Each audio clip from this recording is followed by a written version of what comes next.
Always practice firearm safety, please. Insert scream if you love Poland meme, please. This is the Limping Lady Deadliest Spy of World War II. I apologize for speaking low. I have a headache. Today we're talking about Virginia Hall, aka the Limping Lady, probably the most effective American spy of World War II, and she managed to do that with one leg. But first, a word from our sponsors. Really? This video is brought to you by Ridge Wallet. If you've been on the internet Ridge in the last Wallet. decade, Oh, you that know was what kinda Ridge cool, Wallet is. I'm not actually. going to waste your time. Ridge hired me to tell you to buy your dad a Ridge Wallet for Christmas. If your dad's anything like My mine, dad his wallet doesn't use probably wallets. looks like a Gutenberg Bible and his back hurts, and nobody has ever pointed out to this poor guy that, hey, maybe your back hurts because every time you sit down, you've got a phone book underneath one butt cheek and you look like you're the Leaning Tower of Pisa inside of a chair. So head over to ridge.com/TFP My dad, and shop the holiday sale. his You're gonna back save up does to hurt. 30%, and when you use my link, you're also going to be automatically enrolled in a chance to win a $4,000 bundle from Ridge. Let's get back to the video. $4,000. All right, Virginia Hall, born in 1906 in Baltimore. She grew up in a really wealthy family and was a complete tomboy the entire time, and her father absolutely loved it. He taught her how to hunt, and he completely endorsed her being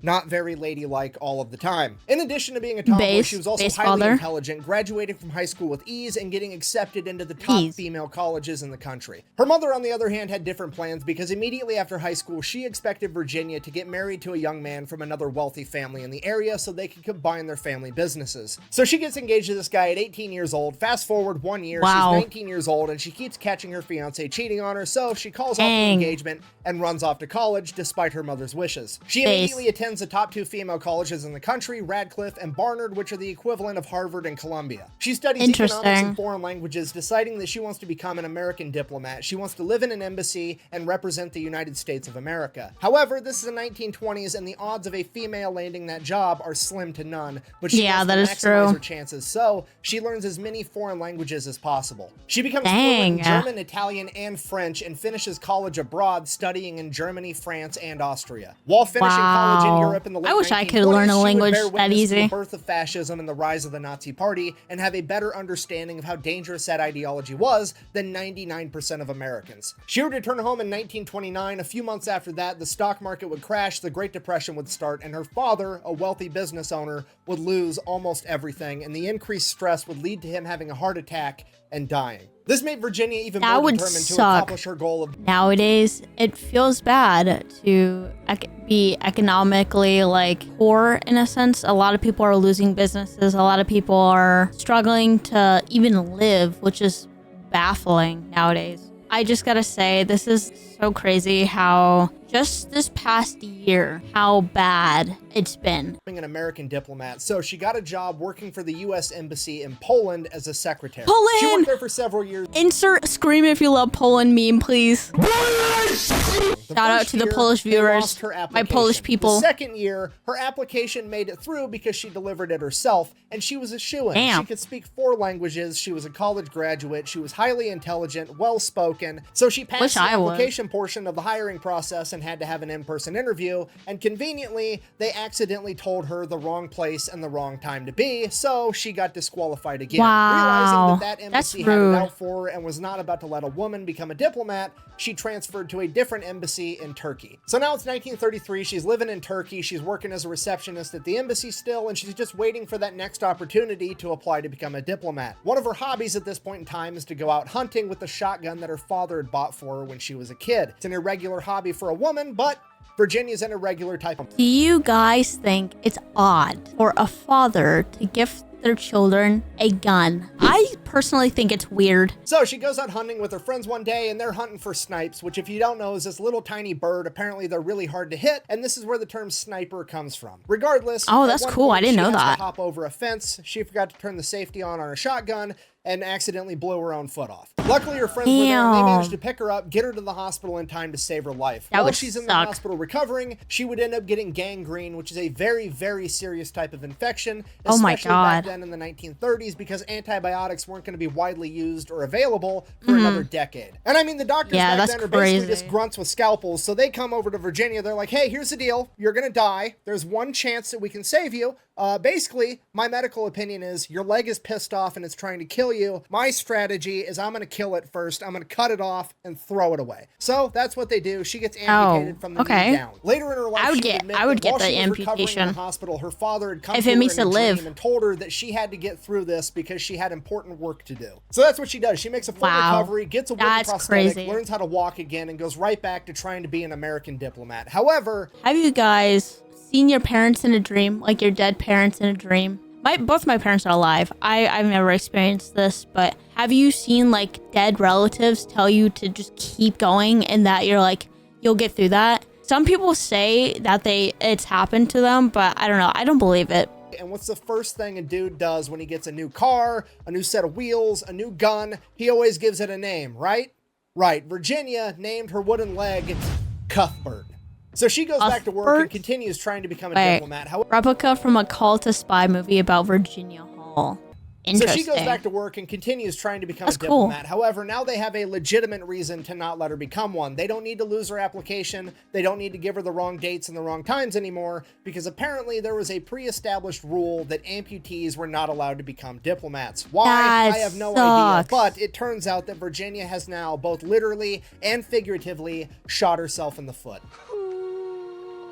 That would suck. Virginia, being the badass that she is, though, isn't about to take no for an answer. Always practice firearm safety, please. She begins lobbying to have the rules changed altogether. She doesn't have much success. Fast forward 1940, Germany invades France, and Virginia is like, fuck it, I'm gonna go be an ambulance driver and help out the French because I hate Nazis. And that's exactly what she does. Virginia, a 35-year-old woman that was physically unfit to be an American diplomat where she would have to sit in an office and talk to people, is now on her way to France to be an ambulance driver in an active war zone. So she's an ambulance driver all throughout the Battle of Paris, and she is one of, if not the first Americans to actually stand up and fight against the Nazis. After France falls, she has to flee, so she hops on a train and makes her way over to Spain. While she's at the train station, she meets a British intel officer, and she tells him her story. This guy is so impressed that he's like, hey, take this phone number, call my friend. He can probably help find you a job over in England if that's where you want to go. So she calls the number looking for a job, and that number puts her in contact with a man by the name of Nicholas Boddington, one of the head guys of the newly formed British SOE. SOE standing for Special Operations Executive, which is just the new spin-off of Great Britain's Ministry of Ungentlemanly Warfare, aka their equivalent of the CIA. So she talks to them, and they pretty much immediately want her to be a spy. She speaks German, she speaks French, she's lived in France, she understands the culture, and most importantly of all, she's an American. And this is important because that means she can use her actual American identity and all her real documentation to give to the Germans to get into France, posing as a journalist. Virginia immediately agrees and goes into training for the next 6 months, learning everything there is to know about espionage, or at least as much as she can. She's like a real-life Lloyd Forger. Fast forward 6 months later, mid-1941, Virginia Hall, the spy, gets dropped off in Vichy, France. Which, if you don't know, at this point in time, France is split in two. There's occupied France, and then there's unoccupied France, also referred to as Vichy, France. Now, Vichy, France is technically supposedly free, but pretty much everybody knows that it's a puppet state for the Nazis at this point. And Hall's job is to go in there, posing as a journalist for the New York Post,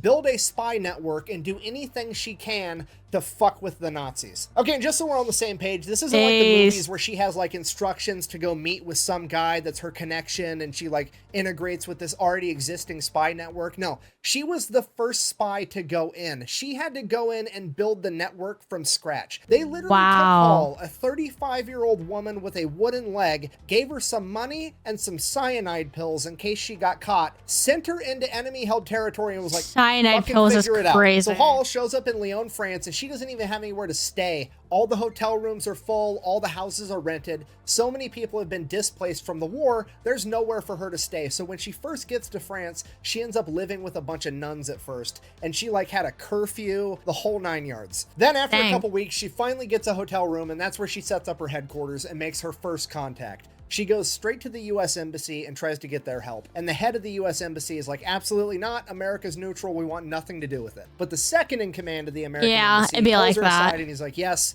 I'm willing to help. And this is really important because this is the only way she's going to be able to communicate with London. You see, because it's an embassy, they have a diplomatic bag. So it's going to be mail that's not being screened by the Nazis before it goes out. So if this guy's willing to slip her messages to London into the diplomatic bag, it's going to be the only way that she's going to be able to get communication outside of France. So she gets it done. She establishes a connection. Well, yeah. She now has a way to communicate with the outside world. On to the next order of business. That is some CIA shit. That's fire.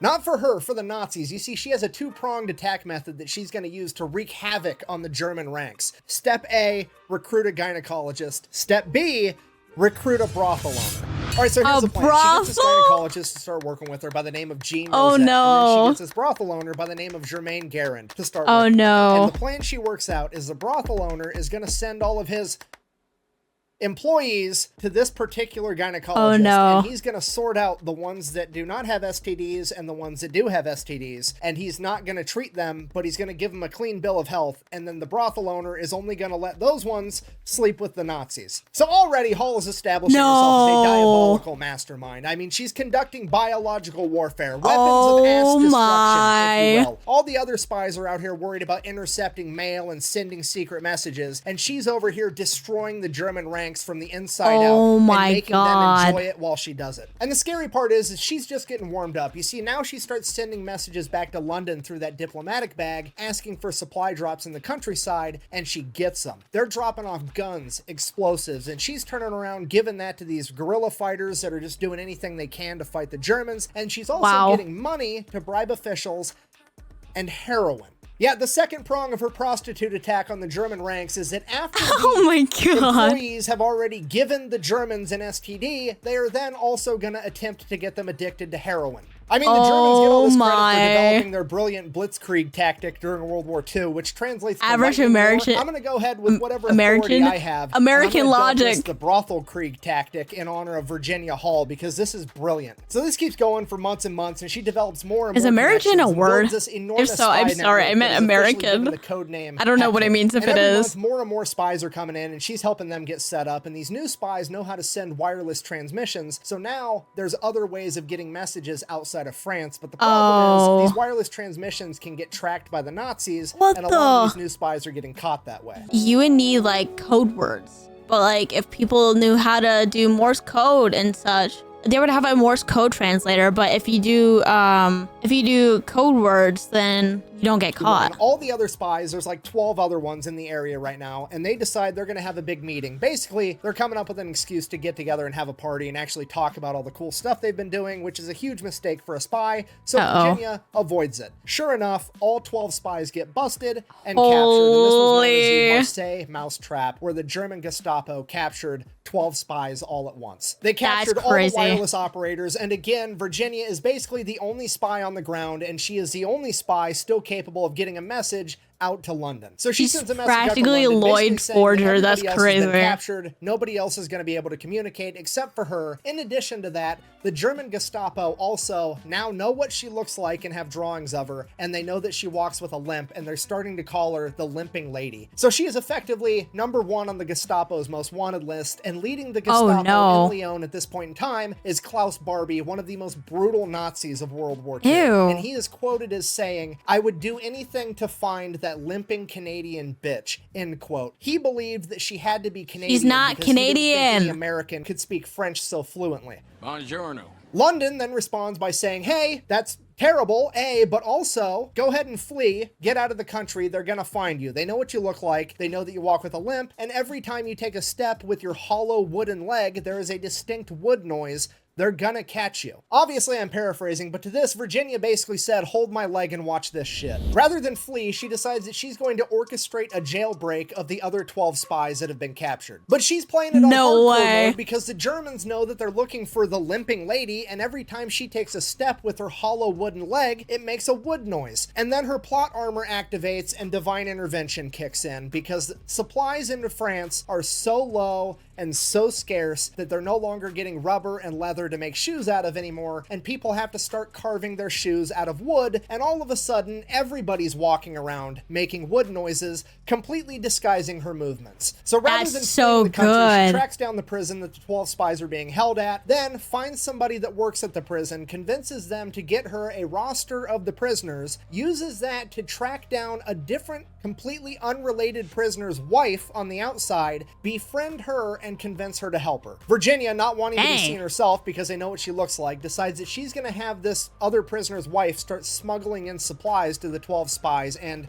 by extent, this woman's husband. Like they're baking handcuff keys and screwdrivers into cakes and shit to smuggle these supplies in. And this goes so well that she decides she's really going to start showing off. She's going to try to smuggle in an entire wireless set into the prisoners. And the wireless set is the size of a briefcase. So she gets a 70-year-old priest that's a double amputee from World War I to smuggle this briefcase in by sitting on it in his wheelchair. And he ends up giving it to the other spies that actually know how to use the equipment. Oh my God. Needed a really big antenna to make this thing work. So they ran a wire from their cell into this like wireless setup outside across the yard and attached it to the boundary fence using the entire fence as an antenna and somehow never got caught. So now the spies are transmitting messages from inside the prison directly to London. So fast forward like a month, Virginia has smuggled these guys everything they need to be able to break out from the inside, and once they get outside the boundary fence, she is going to be there to pick them up, get them to a safe house, and smuggle them out of the country. Everything is completely arranged. Then on the day of the jailbreak, Virginia makes sure that somebody else tries to smuggle in a bunch of booze to the prisoners, knowing that they would get caught and that the guards would end up drinking all the alcohol that night,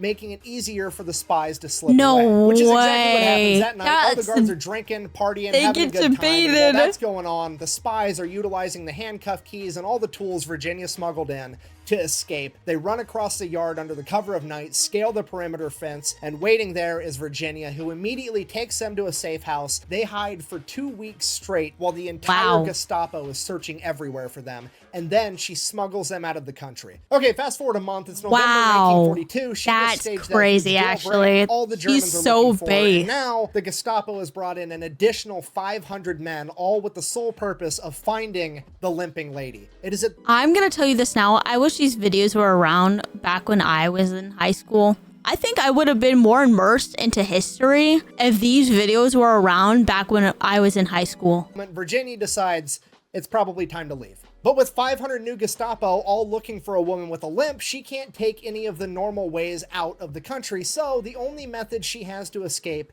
is to take the Pyrenees Freedom Trail, a 50-mile hike through the Pyrenees Mountains to cross the border between France and Spain. And she has to do it in November, in the coldest winter for France in over 200 years. It is a 3 to 4 day hiking trail for people doing it for fun, not in the middle of winter, and Virginia manages to do it in 2 days with a wooden leg. During the hike, she was communicating with London via radio, not like secret spy radio, just normal radio transmissions. It wasn't going to blow her cover. She was already blown and she was leaving anyways, so it didn't really matter. And she would tell London that Cuthbert was giving her issues because I'm sure, as you can imagine, hiking with a wooden leg would get pretty tiresome after a while. Would appear so, wouldn't it? To which London, not knowing who Cuthbert was, responded by saying, if Cuthbert is giving you problems, have him eliminated. Take him out. Take him out. So she crosses the border into Spain after 2 days, complete badass. She has escaped the Nazis, and 48 hours after she leaves Lyon, her entire hotel room gets ransacked because the Germans finally figured out who she was, and she had escaped just in the nick of time. And then she promptly gets arrested by Spanish authorities for illegal immigration. So then she has to get a message out to London, out to America. They finally come, bail her out. She goes back to London working with the SOE, and she's like, okay, well, cool, send me back in. And they're like, no, your cover's blown. You've done all you're gonna do. That's it for you. We're He's not like, put me in, coach. Like actively working undercover goes. Again, I'm paraphrasing, but Virginia Hall basically says, okay, well, peace out, nerds. I'm going to go work with the Americans. She goes over to America, goes to the OSS, the direct predecessor of the CIA, and is like, hey, I'm more experienced than any spy you guys have. Put me in, coach. To which the OSS is like, sure, why not? And they give her a shot. This time, Virginia makes sure that she takes a wireless transmitting class, though, so now she can also send the wireless transmitting signals. She doesn't want to be the only spy not able to, like last time. So she does that. She then realizes that she's going to have to pretend to be a much older woman. This would help disguise her limp, and it would help change her face so that they didn't know what she looked like anymore.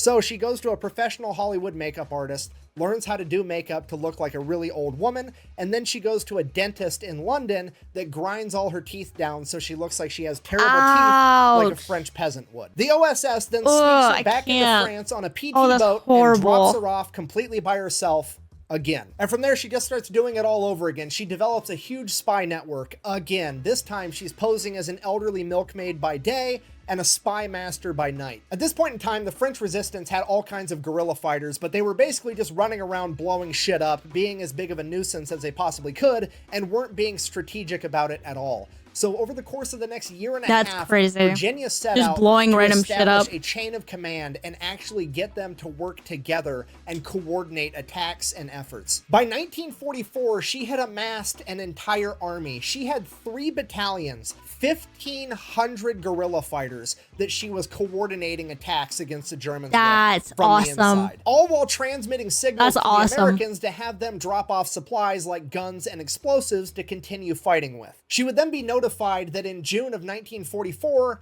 D-Day was going to happen, and in the weeks leading up to it, she used her guerrilla army to coordinate and sabotage major highways, railroads, communication lines, and bridges, preventing the Germans from reinforcing the right beaches in a timely fashion, potentially changing the entire course of D-Day. And somewhere around this time frame, the OSS would send in a reinforcement to help Virginia out, a young Polish operative by the name of Paul Giat. He parachuted in the theater too late to have any real influence on the operation, but him and Virginia would end up falling in love. After the war, they would both move back home to America, where Paul would get his citizenship, and they would both begin their careers working for the newly found CIA. They would then go on to lead a specialized task force monitoring communism in the Eastern Bloc. Shout out to my people. Yeah, this incredible story literally ends with 2 spies falling in love and going out on missions together. In 1945, President Truman wanted to give Virginia the Distinguished Service Cross, the highest honor a civilian could receive, because technically spies weren't in the military, so they're ineligible for the Medal of Honor. But President Truman wanted to give this to her in a humongous ceremony, tell her story, and make her basically an international hero and celebrity. Virginia, however, declined that offer because she didn't want her cover blown. She still wanted to be operational and capable of helping the United States and the world if she was needed. She became the only female civilian of World War II to be awarded the Distinguished Service Cross, and was awarded to her by General William Donovan, and by her own request, it was awarded in front of only one witness, her mom. Her future husband and fiance, Paul, wasn't there because she didn't think her mother would approve. This woman was behind enemy lines fighting against the Nazis for all of World War II. Her dad would be so proud. The entire thing, longer than probably any other American, and she's still scared of the opinions of Mom. And that's it. Virginia and Paul would live happily ever after. They retired at 60 years old, and Virginia would pass away at the age of 76 in 1982. And nobody knew anything about this until they read her obituary. She never gave an interview. She never wrote a memoir. She never said a single thing. And later in life, when she was asked why she never talked about it, she said, and I quote, "Too many of my friends died for talking too much." Which I think we can all agree is that line's so hard. This is a story of Virginia Hall, the deadliest spy of World War II. Thank you for watching. Best way to support the channel is go buy some merch over at thefatelectrician.com. Quack bang, out. Wow. Shout out to Virginia Hall. I hope you guys enjoyed. Make sure to subscribe. Also, if you want to become a member of my channel, it is down below. Make sure to comment. We love Poland. Make sure to follow me on Twitch. I stream every Tuesday, Wednesday, Friday at 2 p.m. CST. And I will see you guys in the next one. Bye. Bye, bye, bye.